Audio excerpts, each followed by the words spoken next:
ነገር የለም ሰላምዬ። እንደውም እትዬ በጣም ጥሩ ሰው ነች። ሰራተኛ ቤት ውስጥ አርግዛ ቁጭ ብላ የልጁን አባት አልናገርም ስትል እንኳን ይሄ ሌላስ ነገር አያስጠረጥም? አዎ እሱስ ልክ ነሽ። ግን ቢሆን አንቺ ምን ትያለሽ? ምንድን አቢጌል ያለችው ነው። እየተባባሰ መጣ። ያልጠረጠረ ተመነጠረ አለች አቢጌል። ለማንኛውም ሰላምዬ ስለማይሆን እኔ ምንም ነገር አላስብም። ለማንኛውም ግን ወንድ ነው ያደረግሽው፣ ወንድ ደግሞ ወንድም ይሆናል። እሱን እንኳን ገና አላወቅኩም። ግን ያው በቃ ሴት ናት፣ ሴት እንድትሆን ነው የምፈልገው። ራስን ችግር ውስጥ አትክተት። ያው ለማትወደድ ለራስ ፈልጋት ነው አይደል? አንተ እህቴ እኮ ናት። ኧረ እኔ እህቱ አይደለሁም፣ በጣም ነው የምወደው። ይኸውልህ ተረጋጋ ወንድም። እኔ አንቺን አጥቼ መኖር አልችልም። ጅል ኧረ እኔን አትመኑ ካልቻልክ ለምን ድብን አትልም? አንተ ራስን ችግር ውስጥ ትከታለህ እያልኩ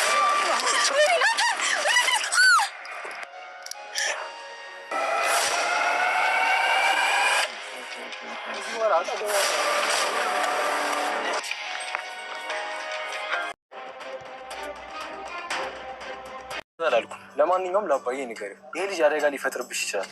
ራሱን መቆጣጠር የሚችል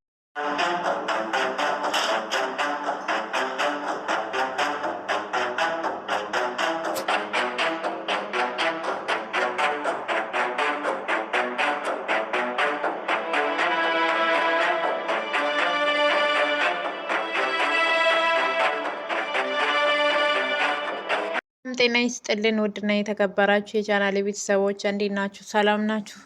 ሰላማችሁ ይብዛ እያልኩኝ ዛሬ ዳጣ ድራማ ቀጣይ ክፍል ይዤላችሁ መጥቻለሁ። ቪዲዮውን እስከ መጨረሻ በማየት ሀሳብ አስተያየት ካላችሁ በኮሜንት አስቀምጡልኝ። ለዚህ ቻናል አዲስ የሆናችሁ ሰብስክራይብ በማድረግ ቤተሰብ ሁኑ ማለት ነው። ኤቪን እንዴት አያችኋት? ኤቪ አሁን ላይ ሰላምን ያስረገዛችሁ አንተና አባቴ ናችሁ በማለት ለናታ ተናግራለች። ናታ ግን በጣም ባለጌና ኖረኛ ሴት ነች በማለት በጣም ተናዶባታል። ዳጣም እንግዲህ ያልጠበቀችው ነገር ነው የሰማችሁ ማለት ነው። ዳጣ ጋር ሆና ነበረ ለናታን የተናገረችው። ናታን ራሱን መቆጣጠር አልቻለም። ምክንያቱም አቶ ደረጀ እንዴት ከሰራተኛ ነው ያስረግዛታል? እኔንስ እንዴት ከእናቴ ጋር ትጠረጥረኛለች? በማለት አሁን ላይ በጣም ተናዶበታል ማለት ነው። በፊትም አይወዳትም፣ አሁን ላይ ደግሞ የባሰ ጠልቷታል ማለት ነው። ኤቢ ግን ናታ እንዲያፈቅራት የማታደርገው ነገር የለም። ወሬ ስራ ስላወራች ወይም ደግሞ ስለተቆጣች ስለተቆጣጠረች ሳይሆን መልካም ሴት ብትሆን ናታ ይወዳት ነበረ። አሁን ላይ የእሷ ፍቅር ውስጥ በመግባት እንግዲህ አሁን ላይ ቤቱን በጣም እንግዲህ ይህንን በመስማት ሄዳ ለሰላም ዳጣ ኤቢ ሰላም ያረገዘችው ከአቶ ደረጀ ነው አላለችሽም ብላ ለሰላም ትነግራታለች። ግን ቢሆን አንቺ ምን ትያለሽ ብላ ሰላም ትመልስላታለች። ዳጣ ግን በጣም ተናደደች ማለት ነው። አትወደኝም ብላ ናታም አባትሽን ከሌላ ሴት ጋር የተጠራጠርሽው ባልሽን ደግሞ ከስንት ሰው ጋር እንደምትጠራጠሪ መገመት አያቅተኝም። ስሚ ዳጣ፣ የሰላም ባል ማን እንደሆነ ታውቂያለሽ? ናታ አንተንም ታውቋለች አለቻቸው። እና ማን ነው አላት። አባዬ ነው ብላ ትናገር። ዳጣ በጣም ደንግጣ ቁጭ ባለችበት ተነሳች። ናታ ምንድን ያልሽው ኖ ገረመክ ብላ መለሰችለት። እንደውም ልንገርክ የሰላም ልጅ አባት አንተ ወይ አባዬ ነው የምትሆኑ ብላ መለሰችለት። አንቺ የምትናገሪውን ታውቂያለሽ ግን ታን በቃ ተረጋጋ። ኤቢ እኮ የምትናገረውን አንዳንዴ አታውቅም። አንቺ ልጅ ጤነኛ ነሽ? ያም ማለት እኮ እህቴም እናቴም ናት ብሎ መለሰላት። ወይ አባትሽንስ ለምንድን ነው እንደዚህ የምትይ ብሎ ይቆጣታል። እና ልጅቷን አስረገዝካት? ቤት ያላችሁ አንተና አባዬ ብቻ ናችሁ፣ አለቀ በቃ። ወይዘሮ ማርታና የዋ ደግሞ ስለ ቤት እያወሩ ነበረ። ሁለቱም እየጮሁ ስጣሉ ወይዘሮ ማርታ ሰምታ ወደ እነሱ ትሄዳለች። ወይዘሮ ማርታ እንግዲህ አትረብሹ ብላ ምንድነው እየተፈጠረ በማለት ሮጣ ወደ እነ ዳጣ ትሄዳለች። አንቺ እንዴት አባትሽን አታከብሪም? እናትሽም እኮ ቤት አለች፣ ለእሷ አታስብም እንዴ ይላታል። ጩህብኝ ብላ ተመልስላታለች። ወይዘሮ ማርታ በድንጋጤ ዳጣ ትመጣለች። ዳጣ ግን እያረጋጋችሁ ነበረ። ናታ ሊረጋጋ አልቻለም። ናታን በቃ ተረጋጋ፣ ኤቢ እኮ የምትናገረው እውነት ታቅም ስትላት ዝም በይ፣ እዚህ ቤት እያንዳንዱ ነገር አውቃለሁ። እናም ደግሞ ሰላም የልጇ አባት ያላስተዋወቀችን ወይ ከአንተ ወይ ከአባዬ አርግዛ ይሆናል አለቻቸው። አሁንም ምንድን ነው የምታወሪ ወሬ ገብቶሻል ግን ብላ ዳጣ ትቆጣታለች። ናታ በጣም በመናደድ በጣም ስበዛ ወረኛና በለጌ ሴት ናሽ አላት። ኤቢ ግን በዚህ ልክ ማሰብሽ ራሱ በጣም ነው የሚያሳዝነው አላት። በዚህ ልክ እንዴት ትጠረጥሪያለሽ ይላታል። ኤቢ ግን ምንም መስማት ጥጥ ነው እና ማን ነው ያስረገዛት ንገራና ብላ እየተቆጣች ማንስ ብታረግዝ አንቺ ምን አገባሽ አላት። እውነትም ምን አገባት? አዎ ኤቢ በጣም የምትገርም ሴት ናት ማለት ነው። አሁን ላይ ናታም ዳጣም እንግዲህ በጣም ነው ከሷ የማይጠበቅ ነገር ነው የሰሙት። ቆይ እስቲ አንዴ ኤቢ ልክ ናት። ለምንድን ነው ሰላም ምንድነው ሁሏን የማትናገረው? በፎቶ እንኳን እኮ አናውቀው። ምንድን ነው የማትናገረው? ይሄ ነገር በተደጋጋሚ ጭቅጭቅ እየፈጠረ ነው። ይሄ ስትላት ንገሪ፣ እሱ ምን ይታወቀዋል? ሆነ ነገር ስላለ ይሆናል ውስጧን የምደብቅላት። ዘሮ ማርታ እናንተ ምንድን ነው እንደዚህ የሚያጨቃጭቃችሁ? በቤቱ ማረፍ አይችልም ብላ ተቆጣቻችሁ። ይቅርታ እማዬ። ናታ እማዬ እቺ ልጅ ግን ጤነኛ ነች? ጋ ነው። አይ እማዬ እቺ ልጅ ጤነኛ አትመስለኝም። አድርገሹ ነው ብላ ወይዘሮ ማርታ ተቆጣታለች። እማዬ እኔ ምንም አላደረኩም ዝም ብሎ ነው። ዳጣ ምንድን ነው የሆናችሁት ብላ ዳጣን ትጠይቃታለች። ዳጣ ግን ነገሩን ለማብረድ ብላ አረ ዝም በይ ምንም የለም ተናዶ ጥለዋት ይሄዳል። እንዴ ናታን በዚህ ልክ ስናደድ አይቼው አላቅም አለች ወይዘሮ ማርታ። አርገሹ ነው አለቻት። አላደረግኩም ብላ ግግም ትላታለች።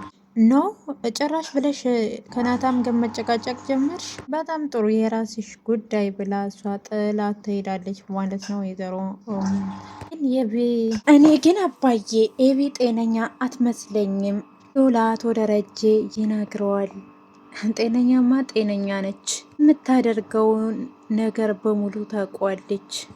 አይ አይመስለኝም፣ የሳይኮሎጂ ችግር ሳይኖረባት አይቀርም፣ ምሮዋ ተመርዟል ብሎ ለአቶ ደረጀ ነገረ ማለት ነው። ይሄ ናታን እሱማ እርግጠኛ ነኝ ናታ ይኸውልህ የእሷ ችግር የሚባለውና የማይባለው ለይቷ አለማወቋ ነው ብሎ ይነግረዋል። እዛ ላይ እውነት የመሰሏትን ካላወቅኩና ካልተናገርኩ ትላለች።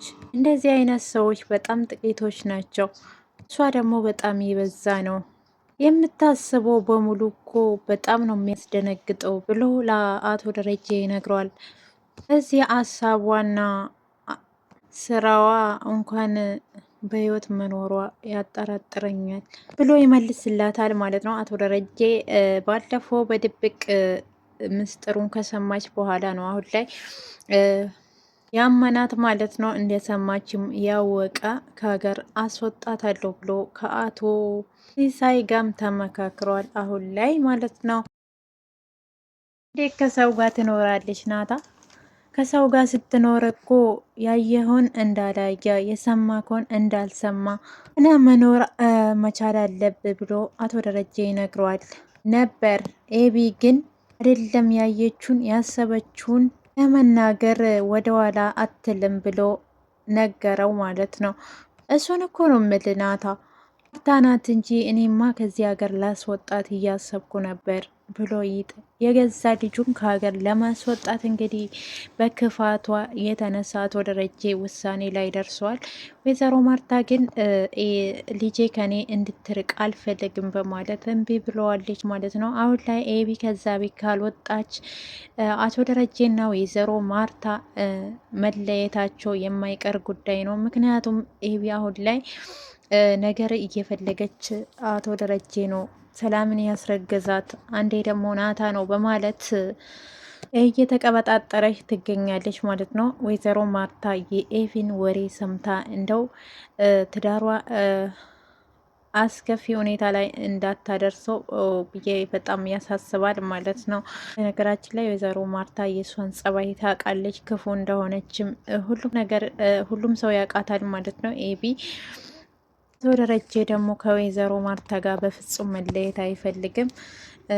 ሰላም ጋር ሲያወራ የነበረውም ለልጆችና ለሚስቴ አስቢ ይጋላስ ነበረ። ናታንም በጣም ስለተናደደባት እንደዛ መሆን ሳይሻል አይቀርም የአእምሮዋም ትክክለኛ አይመስለኝም ብሎ ይነግረዋል ማለት ነው። ሰው በልጁ ይደሰታል እንጂ ይጨነቃል እንዴ ብሎ አቶ ደረጀ እኮ አእምሮዋን ለክፉ ነገር መጠቀሟ ነው እንጂ በጣም ስማርት ናት፣ ላይም ጎበዝ ነች አይደል አለው። በጣም ጎበዝ ነች። ይኸውልህ ናታ፣ አንተ ቆንጆ ሰርታ ማባያ ከሌላ ምን ይጠቅማል? ያህል ስማርት ብትሆን ጸባይ የላትም፣ ትሁት የላትም። ስለዚህ ምንም ጥቅም የላትም። አዎ አባዬ፣ ይሄ ነው ትሁት መሆን ነው ያቃታት። መሸነፍ አትፈልግም፣ ማለት አትፈልግም።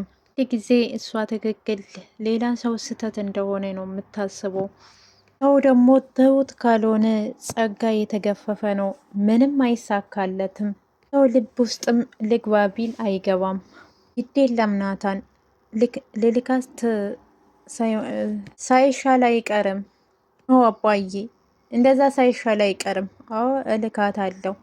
ሱዲን ወላጆች ስላሉኝ ከነሱ ጋር አወራለሁ። እንትንስ ምን አድርጋ ነው ብሎ ይጠይቀዋል። አይ አባዬ፣ የተለየ ነገር አይደለም።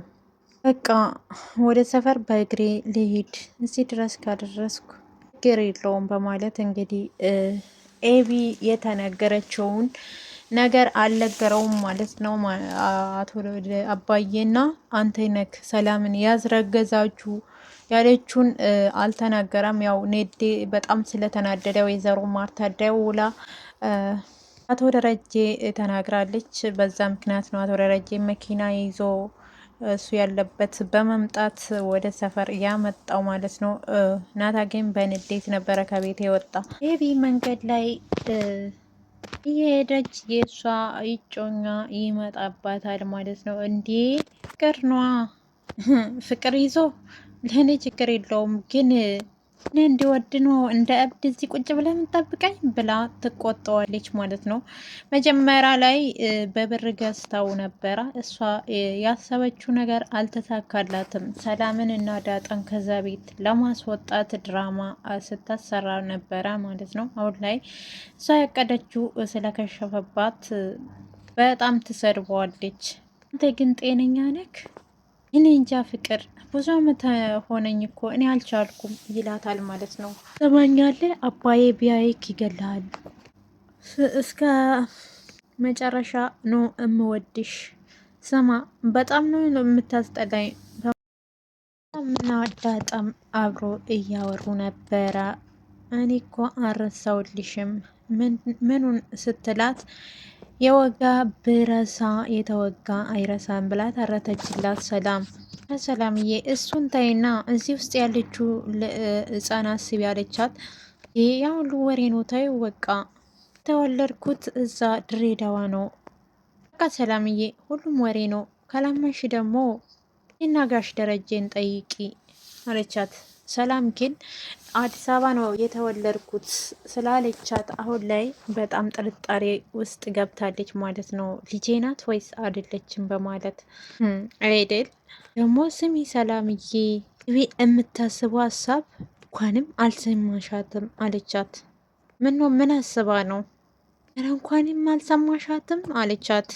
ታይ በጣም ከባድ ነው። ከባዱ ላንቺ ነው ዋክሽ። ይሄ ምንም ነገር ልታስብ እንደማችል አውቃለሁ። ሰላምዬ ይሄ ግን በጣም የተለየ ነው እኮ ምን ብላ ነው አለቻት። ሁልሽ ሰላምዬ የምነግርሽ ነገር በጣም ከባድ ስለሆነ እንዳደነግጭ አለቻት። እሺ አልደነግጥም ንገሪኝ አለቻት። ምን እንዳለች ታውቂያለሽ? እዛ ጋ ገበታ ላይ ቁጭ ብለን ሰላም ያረገዘችው ካንተ ነው ወይም ደግሞ ከደረጀ ነው አላለች መሰለሽ ብላ ትነግራታለች። ሰላምም ምስጢሩ እንደሰማች ስላወቀች ምንም አልመሰላትም ማለት ነው። ለናታን ነው ያለችው አለቻት። ኧረ ወይኔ ጉድ! ሰላም አልደነገጥሽም እኮ አለቻት። ለምን ደነግጣለሁ? ከዚህ ቀደምን ለእኔ ብላኛለች። ምን አልደነግጥም አለቻት። ሰላምዬ ይሄማ ያስጠረጥራል አለቻት ዳጣ። እኔ እንኳን ብጠረጥር ጋሽ ይሄንን አያደርግም። እኔም ባታምን እንኳን አባቷን ማመን ነበረባት። ለነገሩ ተይው፣ እሷ እንኳን አባቷን የራሷን ጥላ አታምንም አለቻት። እንግዲህ ናታና የእሷ እጮኛ የነበረው ጋር ስለተጣላች አየህ እህት የላትም ብሎ እዚህ መንገድ ላይ እያስፈራራኝ ነው ብላ ትነግረዋለች። እንዲህ አንተ ፖሊስ አትድረስባት አለክ እንዲያ እዛ የሆኑት እናት እንኳን ትንሽ አሳዝኑ ይለዋል። እሱማ ምን ያስበዋል? በጣም ማይም እኮ ነው ትዬ ብላ ታቃጠረዋለች። ናታን እና ልጁን ታደባድበዋለች። አይደለ ናታ? አዎ እሱ ነው በጣም የምወደው የወደፊት ባሌ ነው ብላ አቀፈችው። ከዛም ናታን በሎ እያለችው ነበረ። ትገርማለች ማለት ነው። እነዚህ ሁለት ልጆቹን አጣላች እጂ እና የተከበራችሁ የቻናል ቤተሰቦች የነበረን ቆይታ ይህን ይመስላል። በቀጣይ ቪዲዮ እስከምንገናኝ ባላችሁበት ሰላማችሁ ይብዛልኝ። ሁላችሁንም አመሰግናለሁ።